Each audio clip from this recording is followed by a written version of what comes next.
Hey guys, it's Quana back with a breakdown of the 2020 film His House.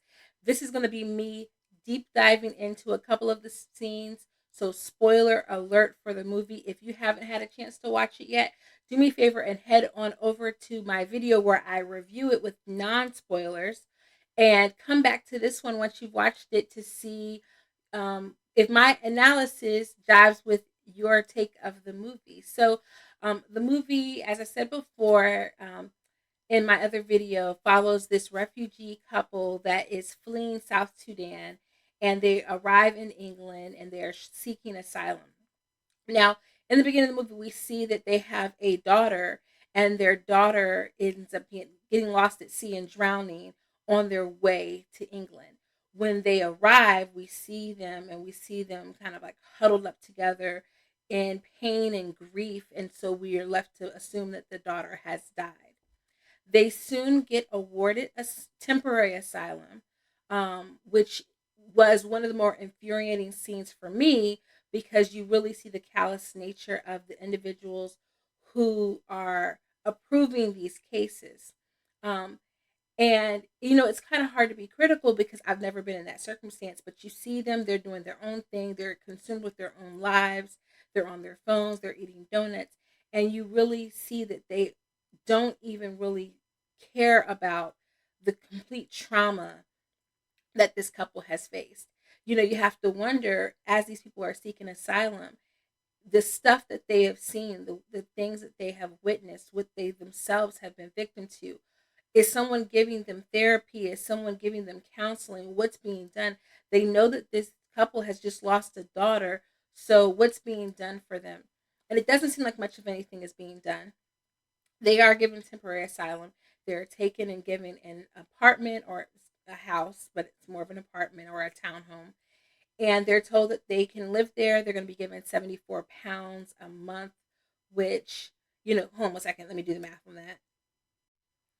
Okay, so that's like $95, and they're giving that for every month to live off of. And the whole time that you see them in this movie, which we don't really get a clear view of how long they're in this home, but I kept thinking they're just buying stuff. And how are they buying these things and they only have $95? I knew that £74 was not a lot. I have been to London. Um, it wasn't, it was during a good time where I was able to get there relatively cheap and not spend more than like $300 while I was there. But I was only there for a week. I did not buy any like souvenirs. It was literally just food and a couple of free sightseeing events that I went to. So $74 a month is not a lot. I mean, you can make it stretch on a whole lot of ramen and hot dogs if you have to, but they were buying some things that I really was like, that's not a high priority. Let it go. Anyhow, they arrive to this home and they begin the process of making the home their own. The problem is there seems to be some things that are going bump in the night. Seems to be some ghosts and some spirits that have followed them or have ended up in this home and do not want them there. The lights don't work. There's trash everywhere from the previous family. We don't know what has happened in this home. You get a real sense that maybe this has happened before to someone living in this home. There's a strange white lady who lives next door, and we see her constantly looking at this family in the window, judging them. And then the character Rial, who's played by Wumi Masuko, I always mess her name up, so I apologize, but I love her and adore her in Lovecraft Country. Anyhow, we see her. She goes to try to get a doctor's visit to get a physical, and on her way, she encounters these three young black boys who are harassing her.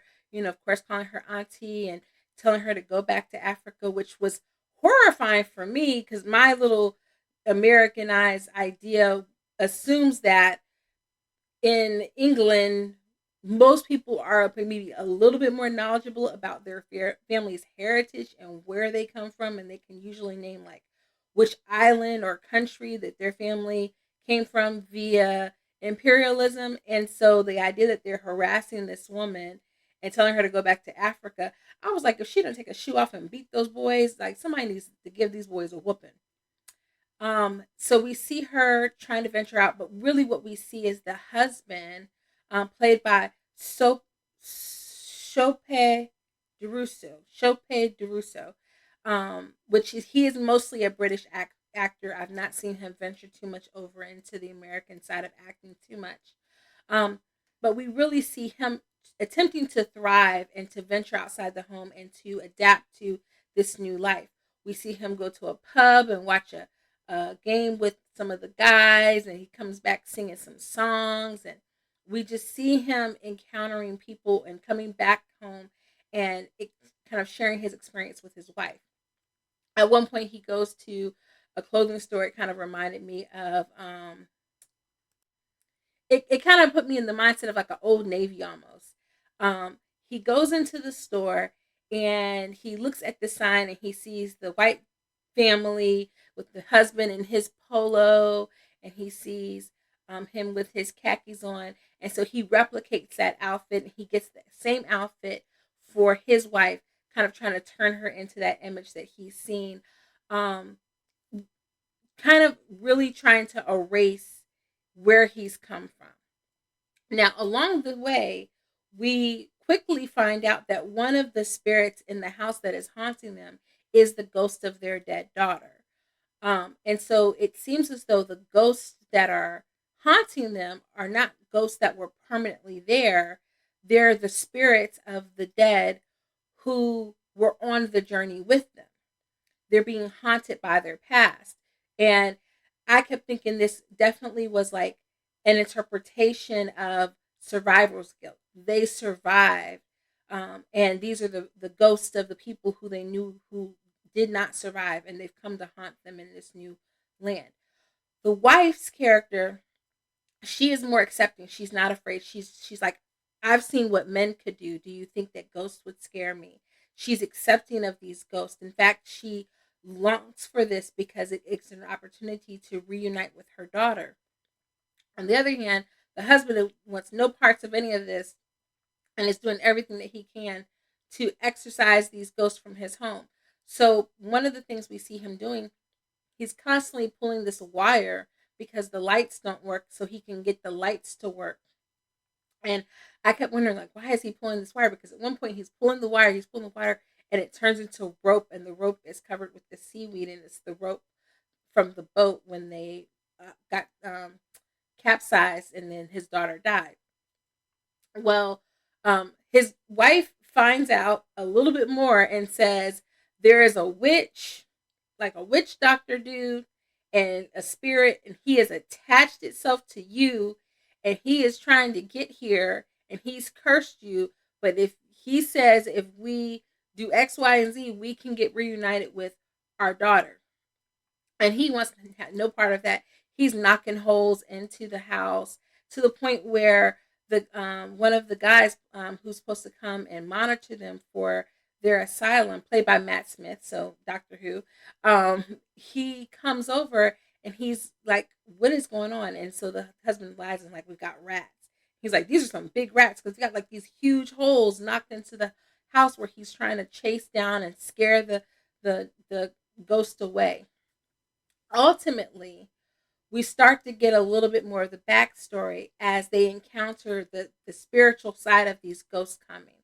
They go into these kind of trances, or they get kind of taken to this ancestral plane, or at least the wife does, where she's surrounded by these women in a schoolhouse, and it's a very beautiful scene, very like very much of like the ancestral scene, but with more women from Lovecraft Country or the ancestral plains from Black Panther.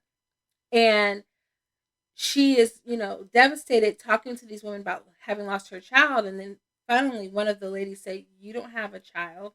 And it touches her stomach. And it's like, "No, you've not had a child. You've never had a child. You don't have a child.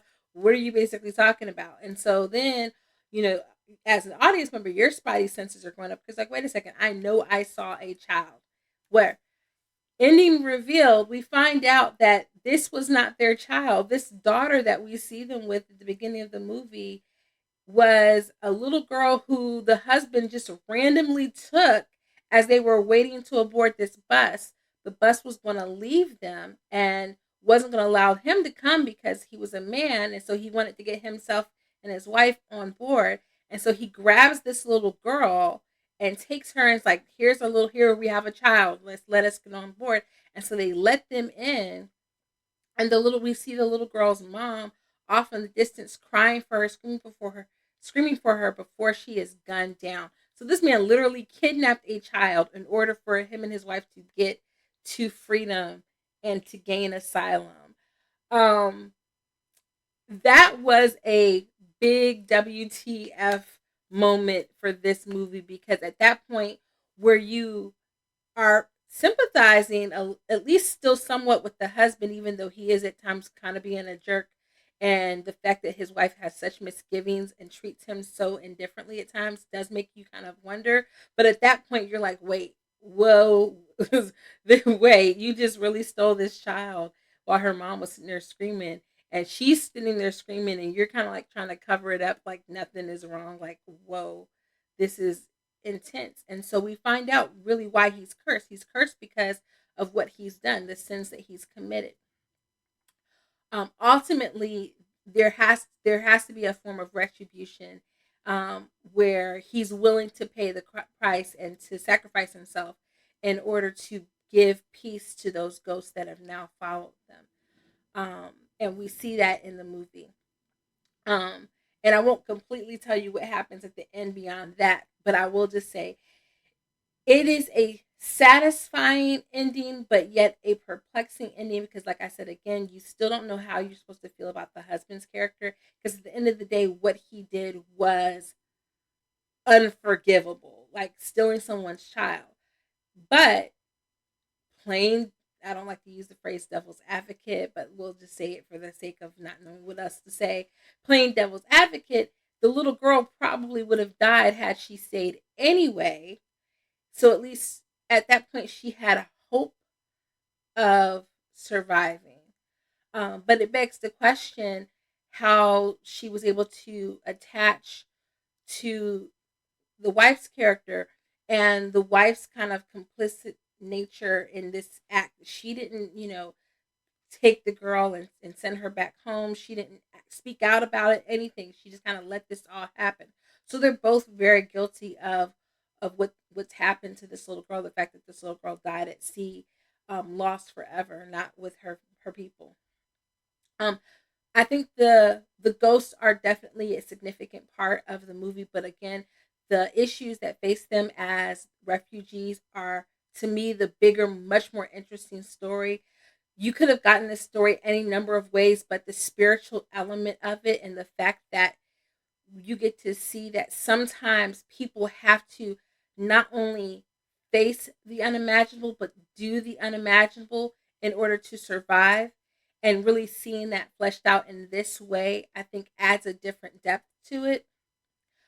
We sometimes don't think about, I would think sometimes we often don't think about people who come to countries like America or England for survival, for asylum. We don't think about the devastation that they have witnessed and what that does to them, the PTSD involved in that, the psychological deep damage that they're going to have to overcome for the rest of their life.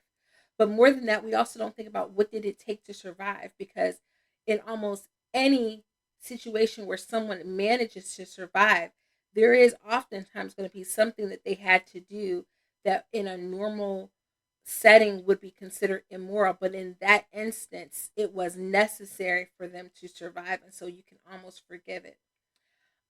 One of the images that leaves you is the image that is on the poster.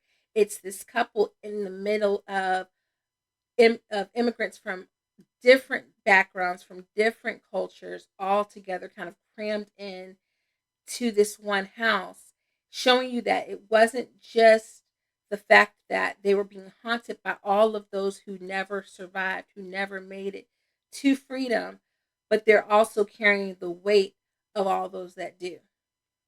This was a great movie, guys. Definitely something that you should watch if you get the chance. Let me know down below in the comments, were there any points that I missed? What did you guys think about the twist ending? Were you surprised? Were you shocked by it?